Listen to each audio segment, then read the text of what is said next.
The MLB Gambling Podcast on the Sports Gambling Podcast Network is brought to you by Edge Boost. Banking Hub for better time today. If you use the Pepper Code HBN, when you sign up, you'll get a free Refs Terrorist t-shirt. Claim your shirt at sportsgambling.com/refs.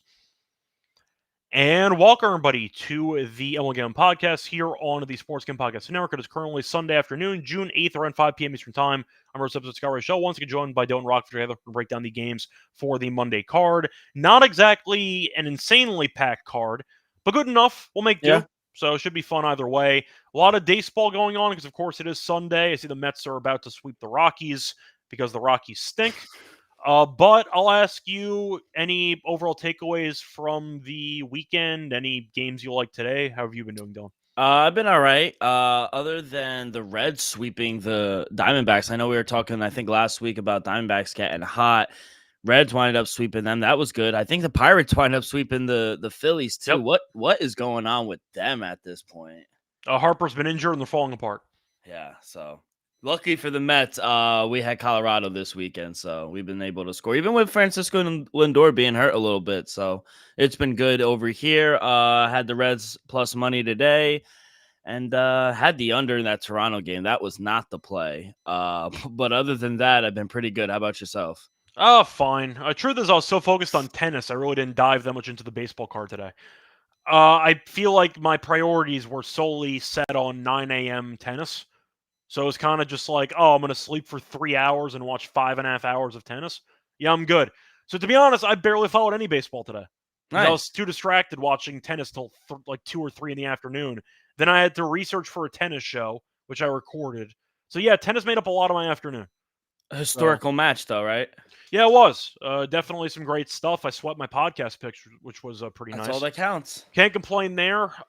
Definitely was an all-time great match. And there's actually a crazy soccer match going on right now, too, which I'm not really following. But I know Portugal's against Spain in the final of whatever competition I thought Portugal was winning 2-1, right? It's 2-2. They're an extra time. They tied it. Nice. So there you go. I'm assuming Spain's going to win because Spain's the best team right now, but who knows? I saw a headline, I think it was maybe a few hours ago while I was doing some research. United States continues to lose. Turkey. Yeah. Wow. Yeah, we lost to Turkey. 2-1 to Turkey. Are we not going to make the World Cup in our home?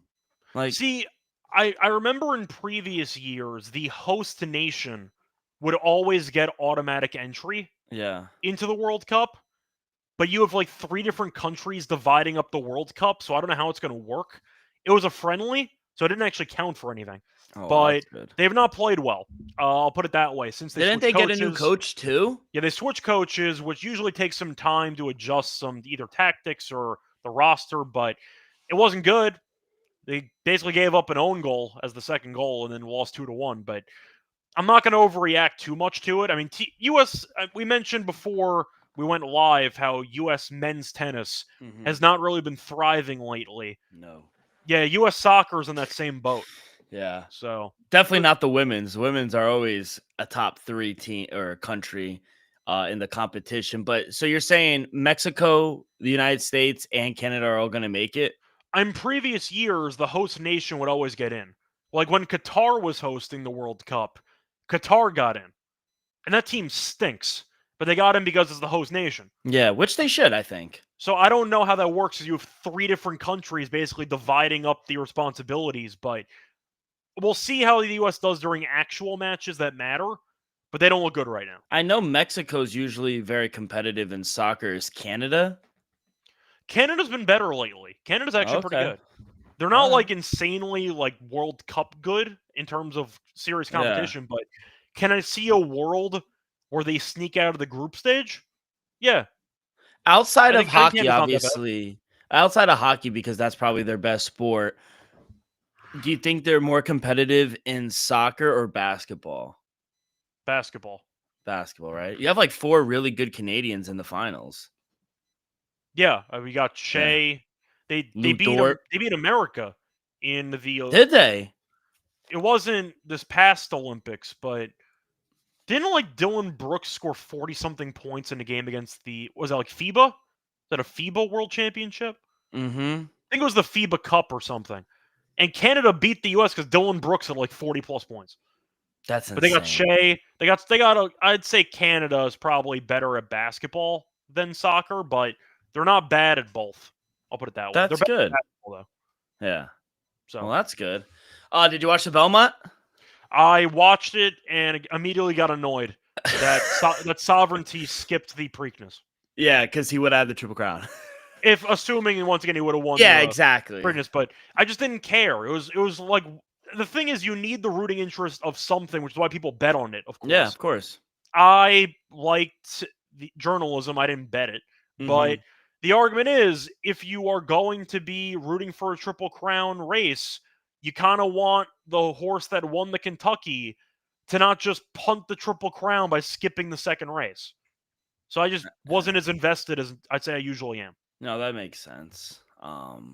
Yeah, I think he was 5-2. Yeah. I think Mal had him in one of his exacta or boxes, but yeah, I really wasn't interested. I guess is Belmont going to be ready next year? Because I know they've been racing at Saratoga. We live in New York. You never know when construction is going to be done by. You never know. That's the damn truth. They'll schedule it 2 years down the road. It'll be ready in 4. Yeah. So you don't really know. But maybe. If it does, I'll go back to it.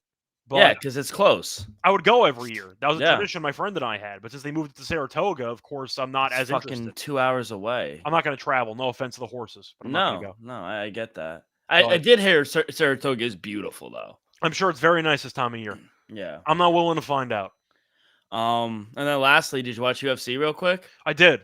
Yeah, Marab's watched the whole card. Beast. Jesus. I can't believe people thought that O'Malley had a chance. Yeah.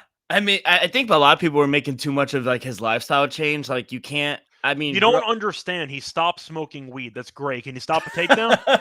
Can he stop a takedown? Does he have any stamina past the third round? No. Yeah. All right. Granted, he was better stopping the takedowns, but the difference was Marab was never going to stop trying to take him down. And Marab, I thought his stand up was actually better than I expected. Yeah, his hands have gotten much better in the recent years. So, yeah, I thought it was really good too. And what a pop that Trump got. I mean, well, Trump gets a pop at every UFC card. Yeah, people were. Here's Mike Tyson, and you saw a bunch of celebrities in there. Even Joey Diaz was front and center too. He's legend. I'm sure Theo Vaughn was there somewhere. Yeah, somewhere in the crowd. It was crazy. These fighters, they train for months, and they go right over to the president and shake their hand. They care more about shaking his hand than the actual win. That's what Merab did, and he represents a different country. Yeah, he was just like, "Oh, thank you so much." Like, I think he loves America, though. I'm sure he does too. I mean, shout out to, of course, Merab, who does train out of Long Island. So shout out to him. But yeah, I do want to point out, by the way, one brief UFC point that I'll make before we get into the show. What's up? There should be an unwritten rule that if you're going to shout out the president or Mike Tyson, you have to win by stoppage. Because Joe Pyfer winning that BS performance, which I thought he won. No, he did win, yeah. But like he was messing around and like he let Gastelum hang around. He looked so underwhelming for the last 2 rounds. And he just shouts out Trump and Mike Tyson. You got to win by stoppage. Yeah. We got to have a rule here. The president does not want to shake your hand after that performance. I'll tell you that much. And after the first round where he put Kelvin down at least twice. I think he was going to kill him. Yeah. And then he said after the fight, "Oh, my legs were they weren't loose. I was kind of stagnant." All right. Yeah, it was kind of a yeah, it was a crazy call out at the end. But yeah, if you call out Mike Tyson, you gotta stop the guy. You gotta win by stoppage. Shout out to Patchy, who showboated with 15 seconds left, clearly down on all scorecards. That was the worst UFC debut I've ever seen in my life. I've probably seen worse, but the fact that he showboated when he connected on one shot with 15 seconds left while he was getting his ass kicked was not a good look. Kevin Holland is a fun watch. He's always like, he'll win 2 in a row, lose 2, win 2. He's a gatekeeper, but he fights 17 times a year, so he's entertaining. I do like him. He doesn't believe in the injury suspension. He just keeps fighting. And he doesn't really care about a belt. He said it. He goes, he killed Luque, though. Oh, he looked great. Yeah. But that's either the way, weekend. It was definitely a fun overall card. And we're not done yet. We got the NBA Finals tonight. Yes, sir. Even the Stanley Cup, you had another overtime game. I was going to ask you, Stanley Cup, I think, has been a little better. Even though Game 1 was really good for the NBA Finals, much better than I anticipated. Well, to be fair, it's a bit unfair because we've had an extra game for hockey, but yes. Why is the break so long for NBA? Because they don't know how to actually run a league. And also, why is not the NBA Finals not on the court? I'm sorry, that might be an old man take, but like that. They claim to his safety purposes, but I agree with you. I think that the broadcast just does not add anything to the actual vibe. Having YouTube TV, I don't give a fuck. Like that shit, it was like nostalgia. Growing up and watching the NBA Finals, Yeah, it was keep the trophy on there. You have a massive design. I liked it. It was terrible. Yeah. Also, thoughts on Richard Jefferson? I think he's fine. I hate Doris Burke more. Yeah, she's annoying. I don't like Richard Jefferson. I don't mind either, Jefferson. I think that he's entertaining, but I don't think he should be doing a finals game. I think that you're looking at what used to be the like Mark Jackson. Of course, I'm fine with Breen. Yeah. You got Jackson. You got Van Gundy, who's coaching now.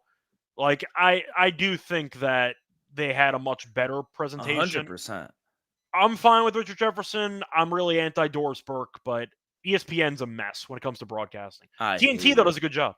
By the way, last thing, and then we could get to the games. I don't know if you saw CBS Sports tweet out Angel Reese with a wide open layup. She made a layup. And she said she's on fire right now. She was like -20. They lost by 30. Are they trying to troll us? And Caitlin Clark didn't play.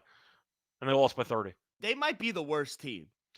Connecticut lost today to Washington by like 35. So they're probably okay. Shout out to the Valkyries, though. They kicked the Aces' asses. Shout out to them. But Angel Reese has not had a good start to the season. Neither has. And she showed up in all black thinking it was going to be a funeral. It was their funeral. It was, for their own team. Yeah. But either way, it happens. Not everyone can wear black and win. The Pacers did it against the Knicks. That worked out for them. See, you didn't need to say that. You brought up the funeral. I know, but you don't have to say my own team. You brought it up. Oh, man. You said it was a funeral, like as opposed to like a team that actually pulls off. Yeah, but we were having fun talking about other teams. We didn't need to talk about my The Mets team. are up by like 15 runs. Are we not having They're playing a double-A team. The Yankees couldn't sweep the Rockies and Coors. That's fair. All right. That's fair. You got to take that. Come on. That's fair. That's fair. Phillies are falling apart. The Braves stink. You're cruising. Yeah, we're like, what, 4.5, 5 up? It feels like 40.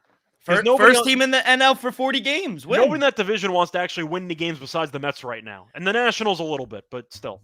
We have four starters with a sub-3 ERA.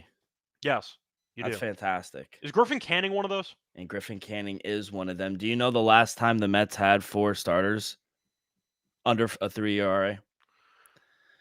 Do I think you would have been? I don't think you would have been around there in like the 2000s teams like Glavine and company. I don't think so. I'd have to go back. It's like how far back am I going back? Seaver years? Like how far back am I going? I'm gonna say late 90s. 1985. Dwight Gooden, Ron Darling, Sid Fernandez, and Ed Lynch. Of course. Okay. Yeah.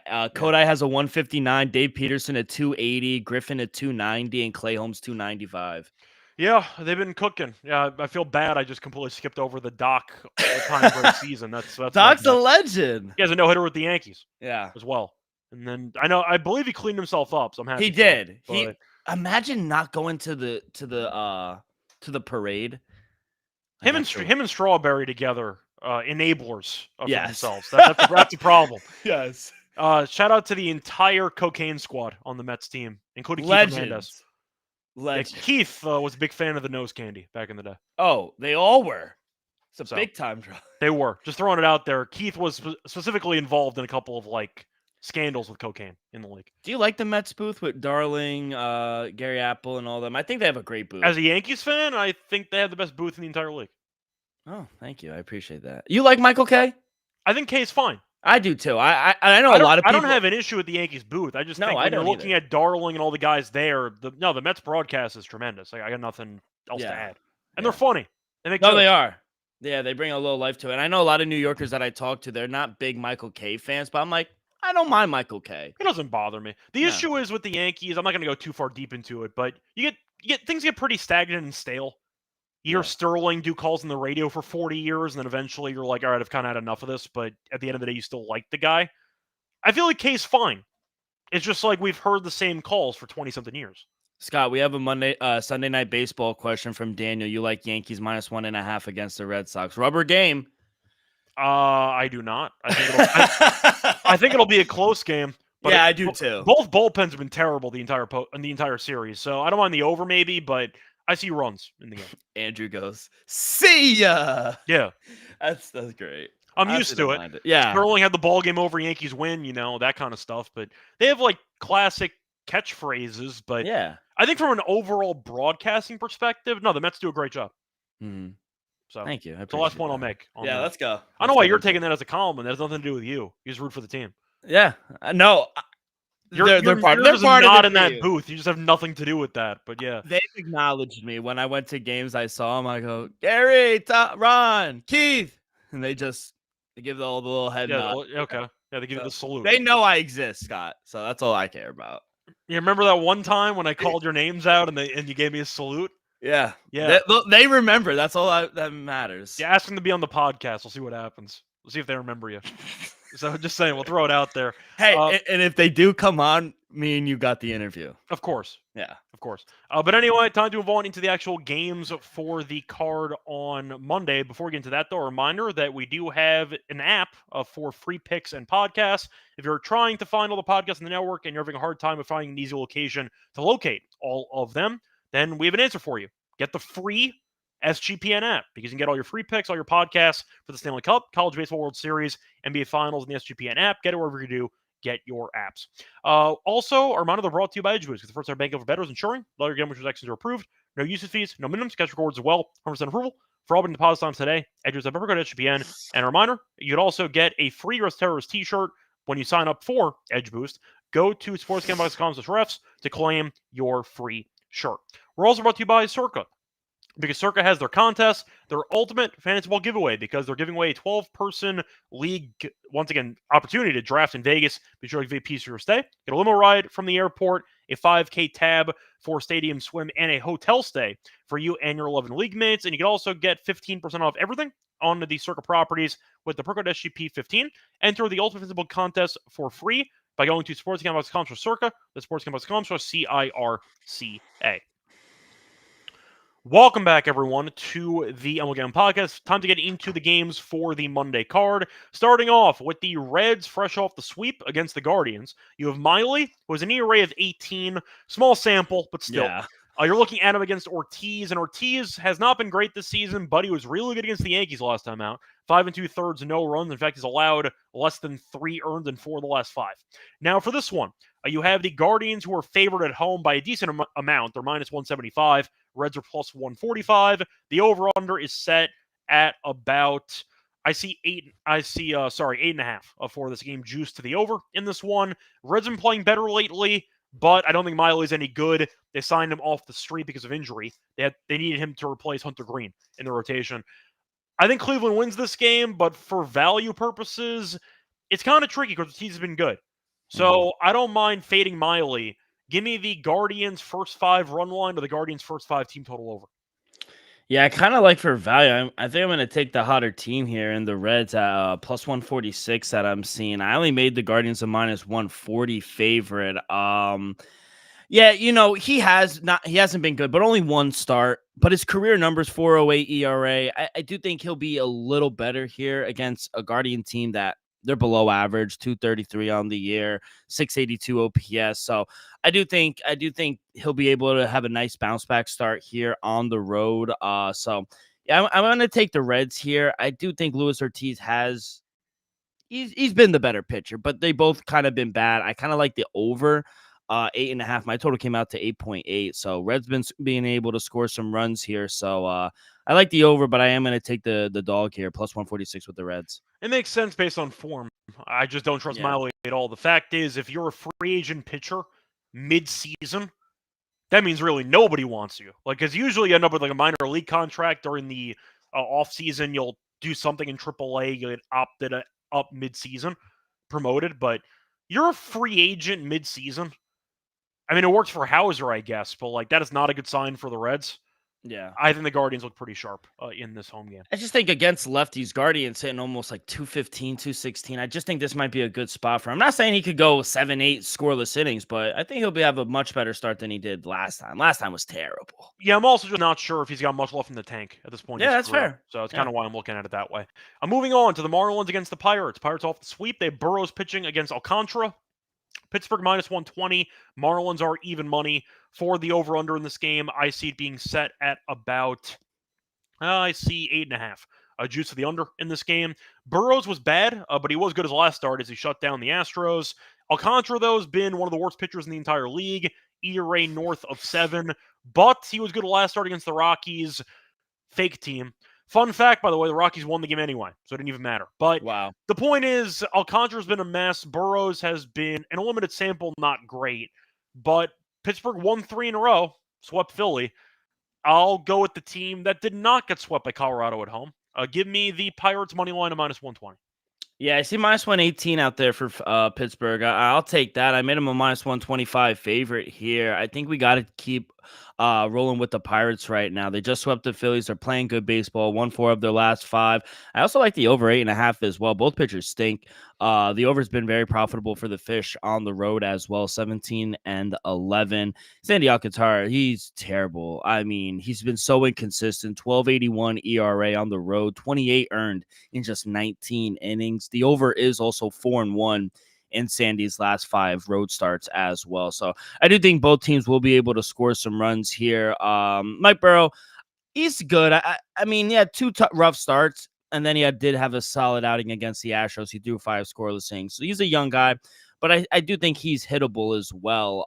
So I think both teams will be able to score here. I like the over 8.5. My total came out to 8.8, but I am going to take the Pittsburgh Pirates. I think they keep it rolling. Yep. Moving on to the next game, you have the Cubs against the Phillies. Phillies are in free fall. They don't know who's pitching. That's how bad it is for them right now. For the Cubs, you have Boyd, who is pitching, who's been good. 5-3, 3.01 ERA. Phillies -155. Cubs are +130.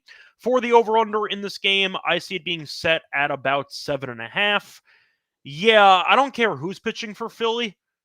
Cubs are what price? +130? Yeah, give me the Cubs. What are we doing? I think it's going to be Zach Wheeler. Yeah, but I'm saying he hasn't pitched in. No, I know, and they're 2-8. So I agree. I think they were going to be favored just because they were home. But I mean, who could honestly take them? They've right been now? terrible. They're terrible. Matthew Boyd, like you said, he's been pretty good for them. I'm worried about the Phillies right now. Their bullpen's bad. They're dealing with that Bryce Harper injury as well, and this Cubs offense, they're top 5 offense in the league right now. They're hitting 261 on the year, 780 OPS. So I think Boyd is capable. I think they have the pitching advantage here against Zach Wheeler, who hasn't really pitched that often. And I think this Cubs offense is more competitive, and I think they're going to be able to score some runs. So plus money, I'll take it. And 7.5 seems very small in Philly as well. I know they're struggling to score some runs, but I think the Cubs will be able to score some runs. My total came out to 8.4. 7.5 seems very low. So I like the over, and I also take the Cubs here at plus money. Yep, I agree. Also, was mentioning Harper was initially delayed to go on the IL. He finally did over the weekend, so he'll be out for another week or two. I don't know what the point was. You just wasted an extra couple games of him not playing. Yeah. So whatever. Moving on, though, to the next game. You have the Rays against the Red Sox. Rays keep finding ways to win. For the Red Sox, they play the late game tonight, so if you want to go for the Sunday night fade, you can because they're traveling from Yankee Stadium, so a pretty bad spot there. You have Baz against Bayo. For this one, you have Baz, who's -105. You have the Red Sox at -115. For the over-under in this game, I see it set at 8.5 or 9. Actually, I see 9s now. It was 8.5, did get bumped up. Baz has been not very good. He was decent to start the season. However, last couple starts, he's been getting shelled a bit more. He gave up 3+ in 4 of the last 5 starts. For Bayo, he's been mostly bad, but better lately. But I will point out, though, he still has some walk issues, which can be problematic at times. But I'll ask you for this one. I think I like Tampa. They're playing good baseball. They do not play Sunday night, which I do think is a pretty nice bonus for the Rays, because they played early. They finished their game already. So they can travel to Boston early, and Boston has to wait for the late game in Yankee Stadium and travel to Boston afterwards. It's a bad spot. We talk about it all the time. I'll fade the Sunday night baseball team that also has no bullpen worth a damn, and the Rays have been good for the last couple weeks. Give me Tampa.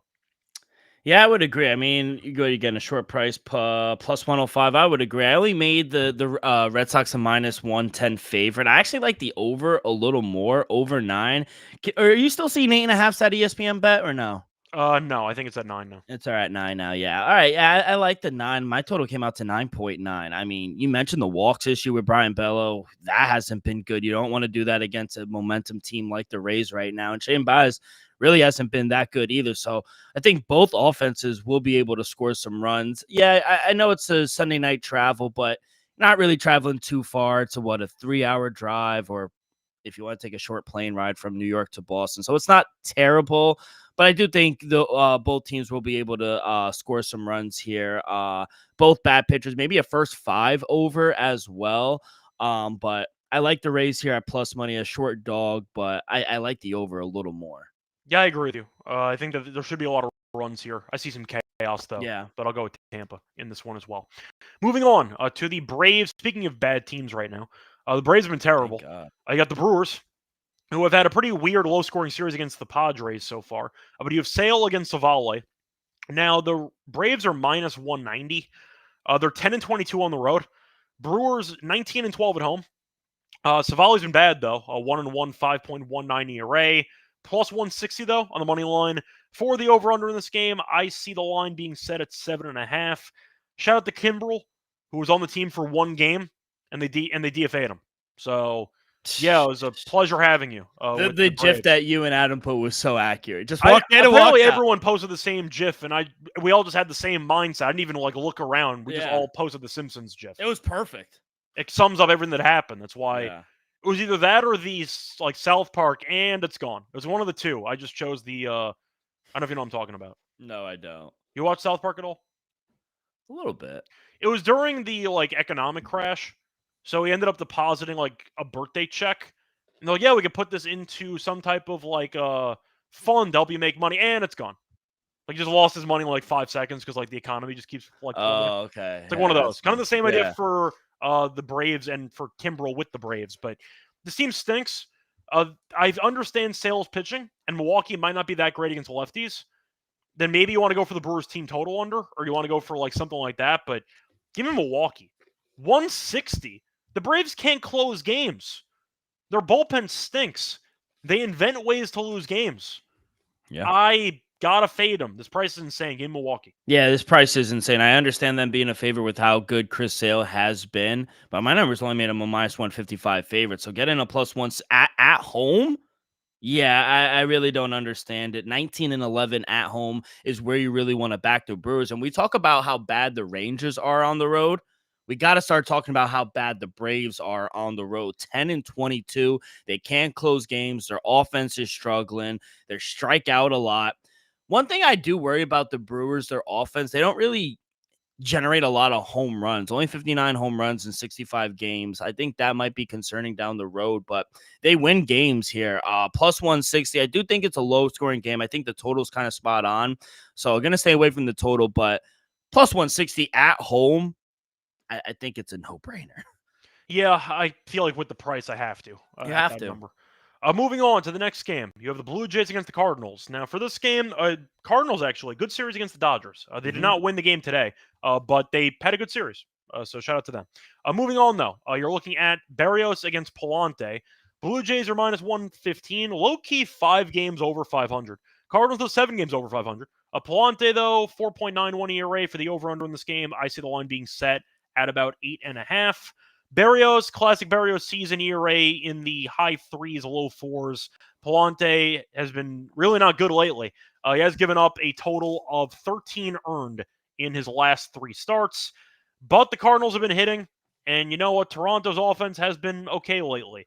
I think I like the over in this game. Now, Berrios has given up a total of 1 run in his last 2 starts combined, so it'd be Toronto or pass, but we know the Cardinals invent ways to win games at home. Toronto's also not very good on the road. I don't mind the over in this game. I see some runs.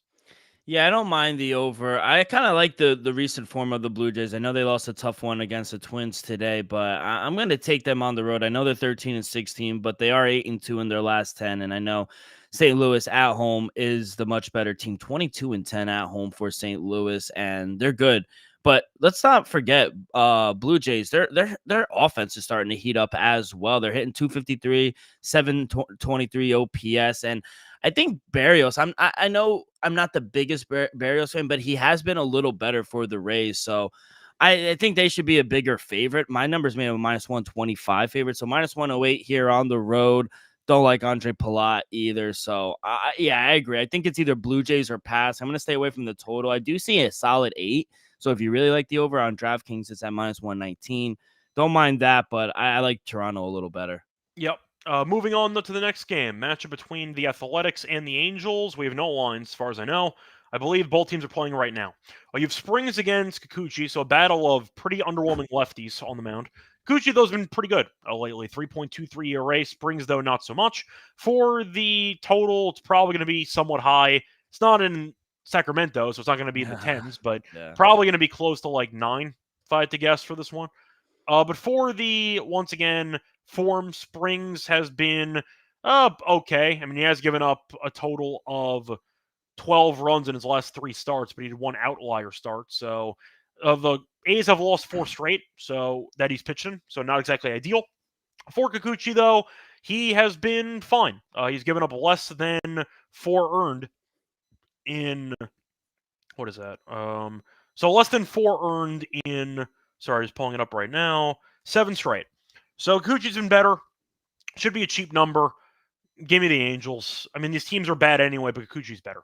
Yeah, much better. I like the Angels too, depending on the price. My numbers made the Angels a minus 160 favorite. Don't think they'll be that high, but Kikuchi has been better, and they're playing much better baseball. 4 of the last 5 wins, and the offense is starting to heat up too for the Angels. They scored 8 runs the other night, scored 5 runs, 9 runs, 7 runs against Boston. So their bats have been picking up a little bit, and against Jeffrey Springs, who you mentioned, not that good. Think they'll be able to get to him. I think both teams actually will be able to score some runs. So my total came out, if it is these 2 pitchers, Springs and Kikuchi, came out to a 9.7. So I like the over. Hopefully we're able to get a 7, or not 7, a 9. I think we'll be able to do that as well. So I like the over, and depending on the price, I do like the Angels. The A's are just bad. I don't know what is going on with them. They're a bad team.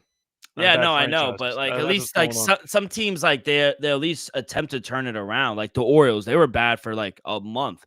They turned it around a little bit. A's, they're not. Baseball's a long season. You'll see bad teams go on runs. It could just be like a what's the term again? It's like a dead cat bounce. Ebbs and flows. Dead fish bounce. Dead cat bounce. I've never heard of that. Yeah, same idea. It's like a false positive. Yeah. It just immediately goes like COVID. Is it called a dead cat bounce? No. Yeah, it's called a dead cat bounce. It's something that responds positively in a small amount of time and then immediately plummets. So yeah, there you go. Dead COVID. Cat bounce. Which aspect? Just like it happening and then just boop, we beat it. I don't know if it's really the exact same thing. I get what you're trying to say. It was a joke. It was a joke. I'm just saying. I'm trying to think. See, I thought you were going a different direction because I said false positive. I had a bunch of COVID tests that were just false over my time. That too. I had a bunch of false positives on my COVID test too. So I thought that's where you were going with that, but that's not where you were going with that. So that's why you kind of got me. I lost you for a second. You lost me there. I went on a tangent in my own mind. Good. Anyway, though, moving on to the next game, the Dodgers against the Padres. For this one, you have May against Pivetta. For the pricing, we have nothing. So there you go. San Diego, we know, is very good at home. Dodgers have been really bad on the road. Did win the final game against the Cardinals, but they are a 500 team on the road. Padres, though, are 10 over at home. We know the Padres and the Dodgers hate each other. It's always fun when they get together. San Diego plus money for the rivalry. Yeah. I hope they're favorites. My numbers made them a minus 115 favorite with the Dodgers. I don't think they'll be favored personally. That's perfect. Then we could get some plus money with him. Nick Pivetta has been really good here for the Padres, especially at home. And Dustin May, I think you and I talked about it last week. He's just not good. Yeah, the Dodgers have a great offense, but on the road, they're just a 500 team, like you mentioned. So, yeah, I like Nick Pivetta here, and I think they'll be able to get to Dustin May. So, hopefully as for the total, I made it an 8.2. So hopefully it's a little lower scoring game. I do think winds are blowing in tomorrow in San Diego. So I think it's going to be a lower scoring game, but I am going to take the plus money, hopefully with the Padres. Yep. And moving on to the last game, you have the Mariners against the Diamondbacks. So you have Hancock against Kelly. Kelly and the Diamondbacks minus 165. Mariners are plus 140. For the over-under in this game, I see 9 or 9.5. Kelly is a pitcher who, has actually been really good compared to the other starters on this team. Last start, he was great, 1 hit. Then again, the Braves are terrible, so I don't know if that actually counts. He was bad his previous 2 starts, but for the most part, he's been really good this season, and we'll see how he goes in this one. At home this season, 3.03 ERA, so has been better at home than on the road. Seattle, though, they're winning right now, but they have not been too good lately. No. Arizona, though, they have no bullpen, and I don't think Hancock's that good. So give me Arizona first 5 minus half a run. I like the over. I see 9s at FanDuel at minus 120.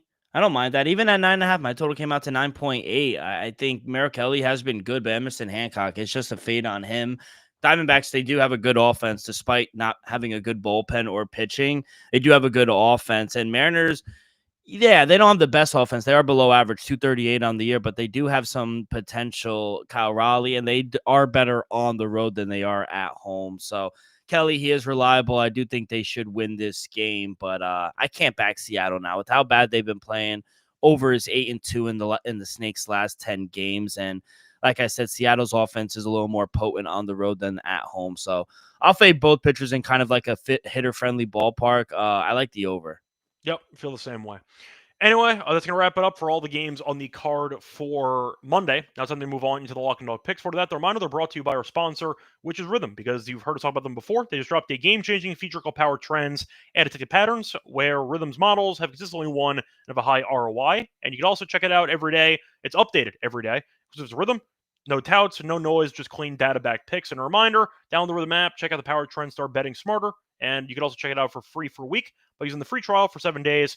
sportsgamble.com/RATHMM. We're also brought to you by MyBookie, because MyBookie is a place every sport. They have the playoffs. They have the Stanley Cup. They have the tennis cards, UFC, you name it. They have everything you could possibly think of. And a reminder, you can also use it on occasions. Use crypto for latest payouts. Use the deposit sign up for a new account. Use the promo code SGPN. They had a one to match up to 1K. Terms and MyBookie.ag promo code SGPN. Welcome back, everyone, to the MLB Gambling Podcast. Finished going through the card for Monday. Time to move on into the Lock and Dog picks. Dylan, let you go first. What's going to be your Lock and Dog for the show?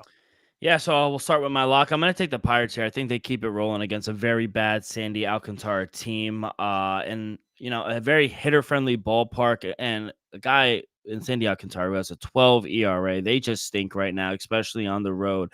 And say what you want. I know the Pittsburgh Pirates don't have the best offense, but they just got done sweeping the Phillies. I think they'll be able to muster up a few runs to win this game convincingly. So minus 118 at home. I think it's a very fair price. And Mike Burrows did have a nice outing in his last start against the Astros. He threw 5 scoreless innings. So I'll take the Pirates here to keep it rolling as my lock. As my dog, I guess I can't get away with how big of an underdog at home the Brewers are. So I'll take the plus 160. I understand Chris Sale is on the mound, but they're terrible on the road. They don't have a good bullpen. Offense is very inconsistent. So I'll take a shot with Aaron Savali here at home just based on pure value. Yeah, so I was kind of stuck between a couple of options for my actual lock play here. I thought about going with something in that Rays game because they've been playing good baseball. I don't know how they're winning games if they're winning games. But do I trust Baz enough to not be terrible? That's kind of the tricky part. But I like the price. You know what? Yeah, I'll go for it. Give me the Rays on the money line at about minus 104. I see his best price. They've been in good form lately. They're 5 games over 500. They have quietly won 5 of their last 6.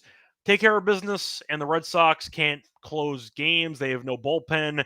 Bayo goes no distance at all. So even if they're winning, I don't exactly trust them to close the game. Tampa's been hitting, though. Boston just, once again, has not been winning games. So give me the Rays money line at minus 104 as my lock. For my dog, I forgot. What do you take for your dog? You took Milwaukee in the end? Yeah, I took the Brewers. So I'm not going to take that as well because that's where I was thinking of going to. What do I want to go with here? Give me the Cubs at plus 128. Philly's been terrible. Harper's on the IL, and they're using Wheeler's coming back from injury. I don't think it's a great spot for Philly. They got swept by Pittsburgh. Probably not a good sign. Give me Chicago money line at plus 128 as my dog. Anyone's going to wrap it up for the show? Dylan, anything else you want to add? No, Michael Jordan just got $40 million to be on NBC, special contributor. What do you think that's gonna be? I think he's gonna be fucking terrible. I don't really know. I feel like Jordan has really never been a full media guy, so it's gonna be weird seeing him portrayed in that kind of light. But he's Michael Jordan. I think he's gonna be brutally like transparent and let people know, kind of like Chuck, like honest. That's what I was thinking, like in general. But Yeah. I don't know if I can handle one Chuck. I don't know if I can handle two Chucks. Yeah. But I'm not going to complain Michael Jordan being on TV.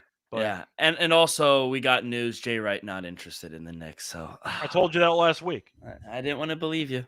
I said Patino too. Hey, I'm still holding out. Maybe we get Jason Kidd. It's a name I heard. Yeah, are you excited for that? He got Brunson to kind of unload when he was in Dallas. I mean, I guess. I don't know. I just hope we get Giannis. Good luck with that. Yeah. It's We got assets. Hey. You do? You have assets? Yeah, people want Cat. You got a lot of big contracts. We'll see. We'll see. I don't know. And meanwhile my team has their draft picks, so it's fine. All right. So Anyway, yeah.